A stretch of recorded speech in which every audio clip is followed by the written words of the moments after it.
SMC PSI Sachin શર્માનું દરોડા દરમિયાન અચાનક બેભાન થઈ જવાથી અવસાન. ભાવનગરના માળિયા ગામમાં દારૂની દાણચોરી માટે દરોડા પાડતી વખતે એસએમસી પીએસઆઈનું અવસાન. એક દાણચોરને પકડવા માટે ફરજ પર રહેલા પીએસઆઈ સચિન શર્માનું છાતીમાં દુખાવો થતા હૃદયરોગના હુમલાથી અવસાન. ભાવનગર સહિત સમગ્ર ગુજરાત પોલીસને હચમચાવી નાખનારી ઘટનામાં રાજ્ય સર્વેલન્સ સેલના પોલીસ સબ ઇન્સ્પેક્ટરનું ફરજ પર મૃત્યુ થયું. ભાવનગરના માળિયા નજીક દરોડા પાડતા રાજ્ય સર્વેલન્સ સેલના પીએસઆઈ સચિન શર્મા એક દાણચોરને પકડીને સ્થાનિક પોલીસ સ્ટેશનને સોંપવા માટે કાયદેસરની કાર્યવાહી કરી રહ્યા હતા ત્યારે તેમને છાતીમાં અસહ્ય દુખાવો થવા લાગ્યો.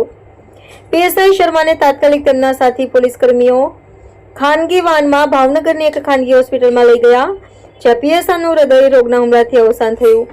પીએસઆઈના મૃત્યુના સમાચાર મળતા જ વરિષ્ઠ પોલીસ અધિકારીઓ હોસ્પિટલ દોડી ગયા. પોલીસ સબ ઇન્સ્પેક્ટરનું ફરજ પરના સમયે મૃત્યુ થતા પોલીસ દળમાં શોકની લહેર છવાઈ ગઈ.